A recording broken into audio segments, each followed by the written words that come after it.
बिस्मिल्लाहिर्रहमानिर्रहीम। अस्सलाम वालेकुम व्यूअर्स, मैं हूं डॉक्टर अब्दुल हुसैन। क्या हाल चाल है आप लोगों के? तो व्यूअर्स, आज का हमारा टॉपिक है एक्नी या चेहरे के कील मुहासे, चेहरे के ऊपर निकलने वाले दाने जो आम तौर पर जवानी के शुरू होते ही जो टीनेजर्स हैं उनको ये प्रॉब्लम होती है। इनको एक्नी भी कहते हैं, इनको पिंपल भी कहते हैं, इनको चेहरे के बाज़ लोग दाने, मुहासे, ब्लैक हेड्स, वाइट हेड्स, ये सारे ये चेहरे के दाने ही होते हैं, एक्नीज़ ही होती हैं।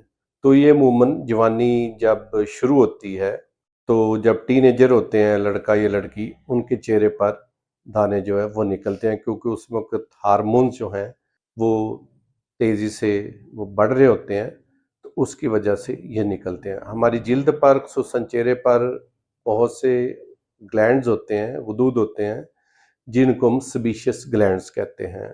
उनके अंदर से ख़ास किस्म की चिकनाहट निकलती है, ऑयल सा निकलता है, जो जिसका मकसद हमारी स्किन को और बालों को वो मॉइस्चर प्रोवाइड करना है, उनको हल्का सा तर रखना होता है, तो इसलिए वो खारिज होता है। बाज़ लोगों की जो जिल्द होती है उसमें ये मसाम बहुत हाइपर एक्टिव होते हैं, ये गुदूद, और इनसे वो जो चिकनाहट है या सिक्रीशन है वो बहुत ज़्यादा निकलती है। उनका चेहरा ना हर वक्त वो चिकना चिकना सा रहता है, तो ऐसे लोगों को हम ऑयली स्किन कहते हैं। वो ऑयली स्किन कहलाती है ऐसे लोगों की जो जिल्द है। बाज़ में ये थोड़ा कम जो है वो प्रोड्यूस होती है चिकनाहट, और एक ड्राई स्किन वाले लोग होते हैं जिनकी जो ये ऑयल की सिक्रीशन है, स्पीशियस ग्लैंड्स की जो सिक्रीशन है वो बहुत ही थोड़ी मिकदार में रहती है, और आमतौर पर उनकी स्किन जो है वो खुश्क होती है। तो ये हार्मोन्स की वजह से ये होता है, क्योंकि टीनेजर्स में हार्मोन्स तेज़ी से खारिज होते हैं, ज़्यादा मिकदार में खारिज होते हैं, तो इसलिए उन गदूद के अंदर ज़्यादा सिक्रीशन होती है, और उन गदूद के जो उसका जो ओपनिंग है, जो उसका मुंह है, वो बाज़ ज़ात एनवायरमेंटल फैक्टर से, जैसे मिट्टी, धूल वगैरह से वो बंद हो जाता है, उनमें कुछ बैक्टीरियल इन्फेक्शन हो जाती है, तो जो मसाम होते हैं उनके मुंह के ऊपर फिंसी बन जाती है, जिसको हम एक्नी बोलते हैं, क्योंकि सिक्रीशन अंदर इकट्ठी हो जाती है और वो मसाम बंद हो जाता है, और उसके अंदर बैक्टीरिया या मुख्तलिफ जरासीम दाखिल हो जाते हैं और वहाँ पे इन्फेक्शन हो जाती है, और उसमें जिल्द जो है वो सुर्ख हो सकती है, दाने पहले सुर्खी माइल भी हो सकते हैं, फिर सिस्ट सी बन सकती है, थोड़े हार्ड भी हो सकते हैं, बाज़ों के अंदर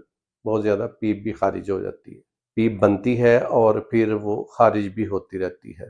तो ऐसी कंडीशन जो है ये एक नॉर्मल चीज़ है, लेकिन अगर ये बहुत ज़्यादा शुरू हो जाए और चेहरा जो है वो बदनुमा नज़र आना शुरू हो जाए, या आप खुद को महसूस करते हैं कि अच्छा नहीं लग रहा, देखने पर चेहरा अच्छा नहीं लगता, तो फिर उसके लिए हम इलाज भी कर सकते हैं। तो ये जेनेटिक्स में भी हो सकता है। बाज़ अगर आप कोई ख़ास किस्म की मेडिसिन ले रहे हैं, तो उनकी वजह से ये दाने जो हैं ये बहुत ज़्यादा निकल सकते हैं। प्रेगनेंसी के दौरान भी हो जाता है।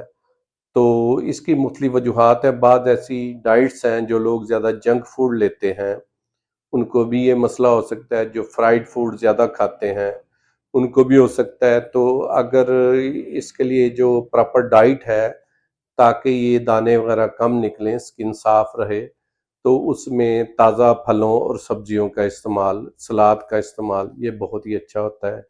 इसके अलावा अगर आप लेमन वाटर पिएँ, लेमनेड पिएँ, तो वो भी इसके लिए अच्छा है। और तली हुई चीज़ों से, ज़्यादा मसालेदार चीज़ों से आप अवॉइड करें। पानी की मिकदार ज़्यादा लें, पानी ज़्यादा से ज़्यादा पिएँ। बाज़ लोगों को ये बीमारी स्ट्रेस के दौरान भी हो जाती है। अगर स्ट्रेस रहे तो नींद ना पूरी हो, ज़हनी थोड़ी दबाव का शिकार हो इंसान, तो उससे भी ये दाने जो हैं ये ज़्यादा तादाद में निकलते हैं, मुहासे निकलते हैं। तो इस बाज़ किस्म के कॉस्मेटिक्स हैं, अगर वो इस्तेमाल किए जाएँ, तो उनकी रिएक्शन के तौर पर भी बाज़ जो है वो एक्ने की प्रॉब्लम हो सकती है। یا بعض ایسی کریمیں لوگ استعمال کرتے ہیں جن سے کہ جو سبیشس گلینڈز ہیں ان کی جو اوپننگ ہے وہ بند ہو جاتی ہے، مسامات ہمارے بند ہو جاتے ہیں، تو اس سے بھی یہ ہو سکتا ہے۔ تو اس کے لیے ہمیں پسینہ آنا بھی ضروری ہے، ہلکی پھلکی ایکسرسائز کریں تاکہ زیادہ پسینہ آئے اور ہمارے مسامات کھلے رہیں۔ اس کے ساتھ یہ کہ اپنے چہرے کو تازے پانی سے بار بار دھوئیں تاکہ چہرے پر کوئی گندگی نہ رہے۔ تو اب اس بیماری کے لیے بہت ساری ہومیوپیتھک ادویات ہیں جن کا اگر باقاعدہ استعمال کیا جائے علامات کے مطابق تو یہ بیماری ختم ہو جاتی ہے۔ تو اس کے لیے جو کچھ چیدہ سی ادویات ہیں جو عموماً اس بیماری کے علاج میں استعمال کی جاتی ہیں، اس میں ایک بہت بڑی دوائی ہے اسٹریا روبنس، اس کے علاوہ کالی بروم ہے دوائی، اس کے علاوہ سلفر میڈیسن ہے، ہیپر سلف ہے، کاربویج ہے۔ تو یہ کچھ ایسی ادویات ہیں جو ہم بہت زیادہ استعمال میں لاتے ہیں۔ اس کے علاوہ مدر ٹنکچرز ہیں جس میں بربس ایکیفولیم کا مدر ٹنکچر ہے اور ایکینیشیا کا مدر ٹنکچر ہے۔ یہ دونوں مدر ٹنکچر 10 قطرے دونوں کے 1 کپ پانی میں ڈال کر آپ دن میں 3 بار استعمال کر سکتے ہیں، تو یہ اس کے لیے بہت ہی اچھی چیز ہے۔ اس کے علاوہ ایک کیلنڈولا مدر ٹنکچر ہوتا ہے، اس مدر ٹنکچر کا جو بیرونی استعمال ہے جلد کے اوپر آپ اگر کریں تو اس سے جو وہاں پہ انفیکشن ہوتی ہے وہ ختم ہو جاتی ہے۔ اس کے علاوہ ہومیوپیتھک فارمیسی سے آپ کو ایکنی پمپ کریم مل سکتی ہے، وہ بھی اس کے لیے بہت ہی بہترین ہے۔ اس کے علاوہ ایکنی پمپ سوپ ہے، وہ بھی بہت اچھا ہے۔ تو اگر آپ کو ایکنیز کا مسئلہ ہے تو اس میں پریشان ہونے کی قطعاً ضرورت نہیں، آپ اپنے قریبی ہومیوپیتھک ڈاکٹر سے کنسلٹ کریں یا آپ مجھ سے رابطہ کریں۔ میرا واٹس ایپ نمبر 032801010116 ہے۔ تو ویورز، اگر آپ کو میری یہ ویڈیو اچھی لگی ہے تو چینل کو سبسکرائب کریں، ویڈیو کو لائک کریں، اور اگر آپ کوئی کویسچن پوچھنا چاہتے ہیں تو کامنٹس میں آپ اپنا کویسچن پوچھ سکتے ہیں۔ بہت بہت شکریہ آپ کا۔ انشاءاللہ ملتے ہیں ایک نئی ویڈیو کے ساتھ، تب تک کے لیے اجازت۔ تھینک یو، اللہ حافظ۔